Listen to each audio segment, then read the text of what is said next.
Thanks, babe. You're welcome. Hey guys, it's Sam. Today we're going to have a little planner chat about how to not suck at planning. And this video is just from the overwhelm of social media and all of the planner choices out there, and hearing in DMs comments from people who have just discovered the planner community, feeling overwhelmed, feeling like maybe they're not doing it right, worried that they don't have like the right planner. And so I just wanted to come on and have a little chat about that. It's not going to be a very interesting looking video. I'll try to like open some things up and switch things around, but this is more about like a planner chat, really. So I would definitely grab yourself some coffee or tea and settle in on this dreary day. Maybe we'll just have a good conversation. Despite my planner chaos of 2023, I don't think that it's that difficult. I think we just need to kind of slow down and focus on the foundations, and I think that we'll be just fine. 2024 is going to be better, guys, I promise. So the first thing that we're going to talk about today is to focus on the system. What do you need in a planner? And I would highly suggest you grabbing a pen and a piece of paper and start jotting these things down. That's what I did. I really just broke it into, what do I have to have in a planner? And that's going to be different for every person because our lives are different. So I was focused on a certain list of things. I need a place where I can write down my appointments because I don't use my phone for things like this.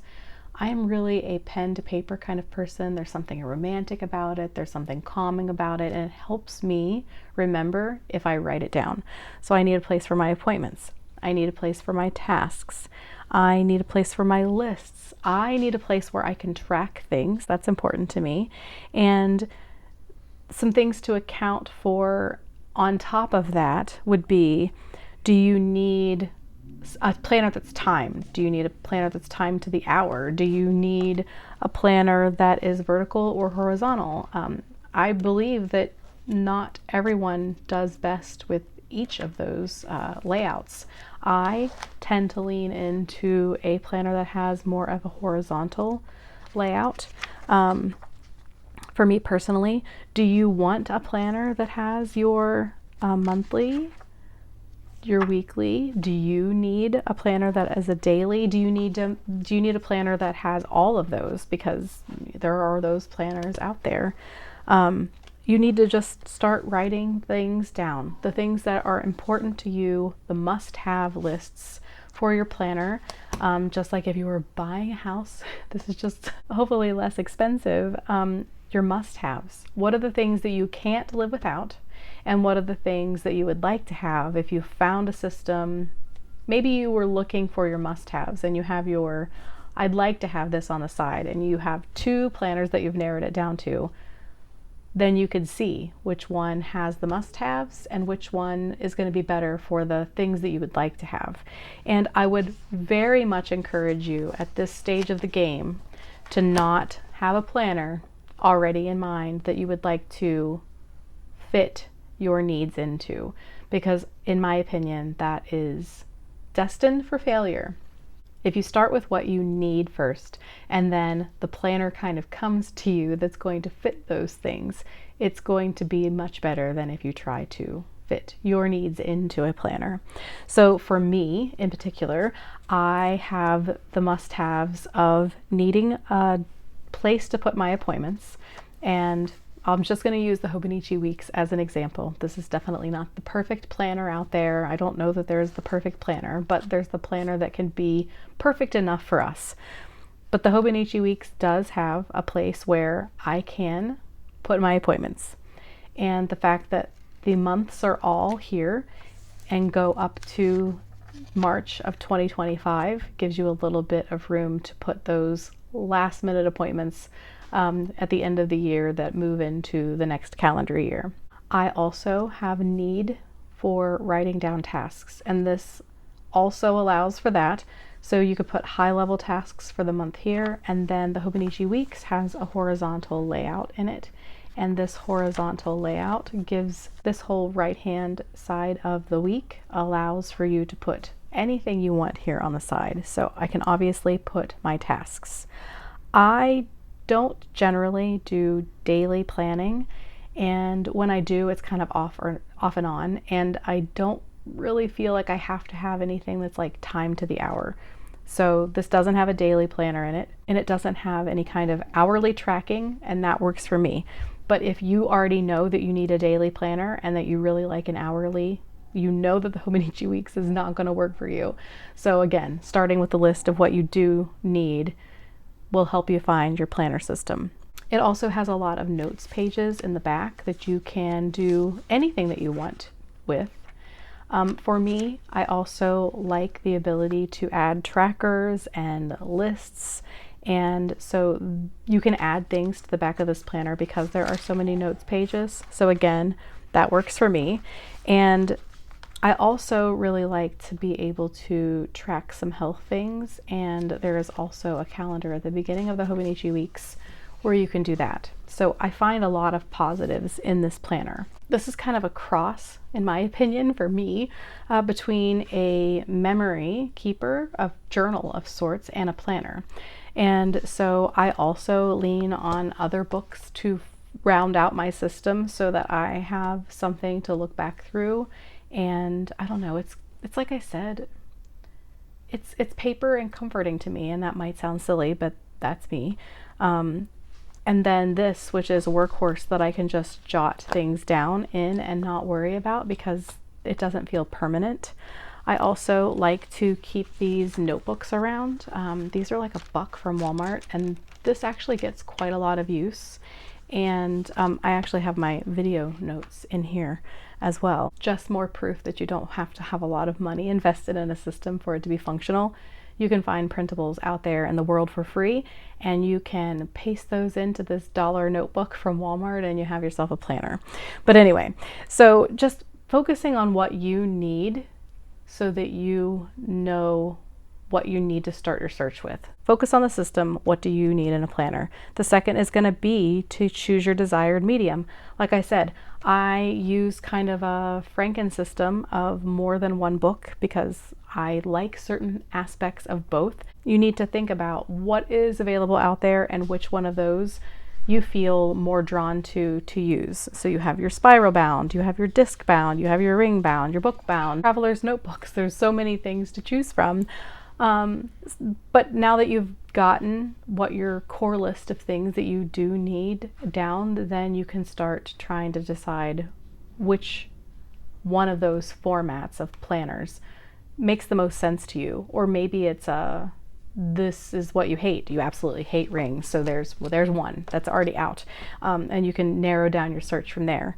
So keeping your budget in mind, maybe it turns into a Franken planner because your budget is very small and you have to find something like a really inexpensive notebook and just kind of make it work. That doesn't make you any less of a planner, and it doesn't mean that your place in the planner community is less than or not as fun or not as good as someone else's who's spent $100 million on their system. Just pick what's best for you. That's all. Just pick what's best for you. It does not matter what the person next to you is using. If it's working for you, you might be in a better place than that person who has spent all the money because maybe they're not actually using their planner, or maybe they don't have their life together at all.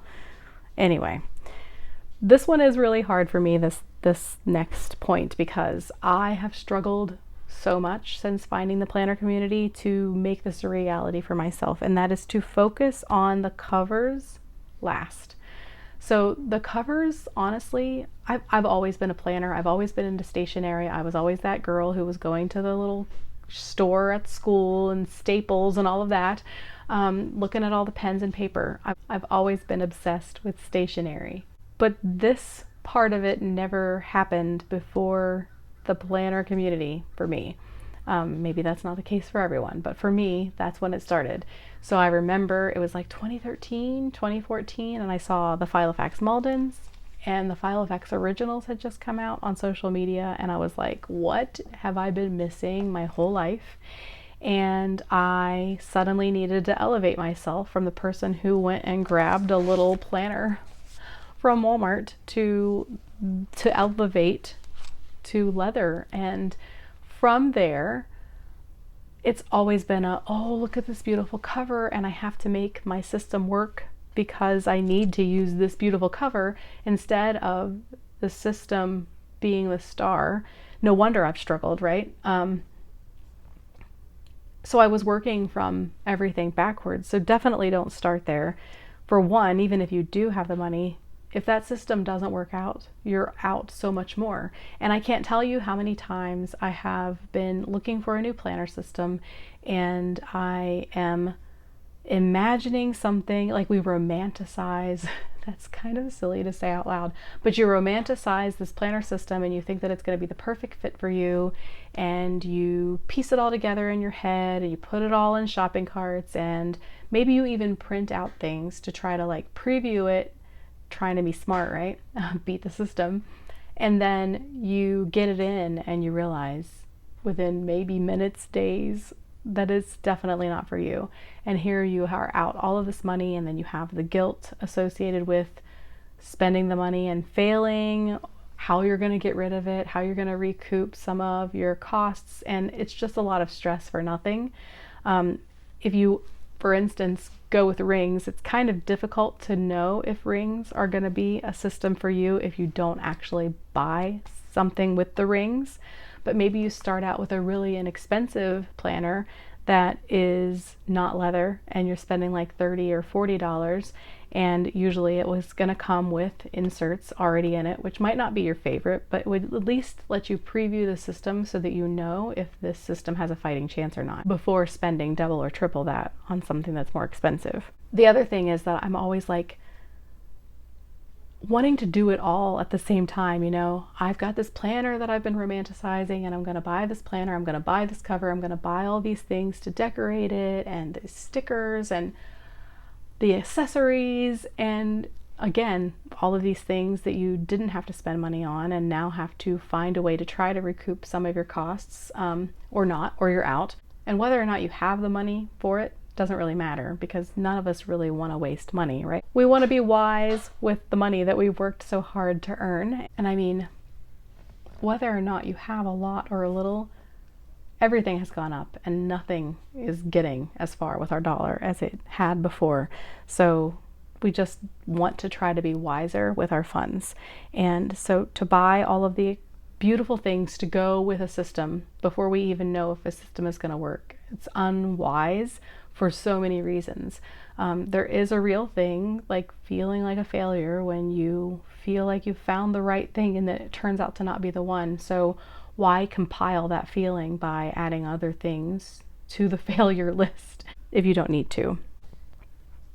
You can always buy these things afterwards. So it's not like you're, you know, if you don't buy this set of stickers or whatever right now, it's never going to work. And you definitely don't need to have them to start like previewing a system to see if it works. You can also just kind of lay low and feel the system out, and again, take notes along the way and see, oh, I think that I would find this system to be more helpful if I had a this or that, and kind of take some notes or place things in your cart, but don't check them out so that you can reevaluate. Maybe you don't feel the same way a week in or a month in. And as long as you're still able to write down your plans, then you're not sucking at planning. And the last thing that I would like to mention is to just give yourself time. Sometimes things are very obvious that they're not going to work for us, and it's because that system doesn't have really what we need. And other times it's just because we're used to using something else. Several times I tried to use the Hobonichi Weeks before I was successful with it. And then one day I was like, you know, I have purchased this planner 2 years in a row and I haven't used it, and I'm going to force myself to use it for a month. And now it's one of like my favorite planners of all time. Same thing with pocket rings. I was like, well, I use Pocket Plus, but I was like, it's so small. And if you compare it to like a personal size planner, yeah, it is. And there are still times when I'm back and forth with these two things. But I do know that rings work for me, so it doesn't bother me to have several sizes lying around. I keep inserts and dividers and all of the things for both sizes because I know that ultimately they do both work for me. But when I first started using the Pocket Plus size, I was like, oh my goodness, this is so tiny and it's so difficult to write in.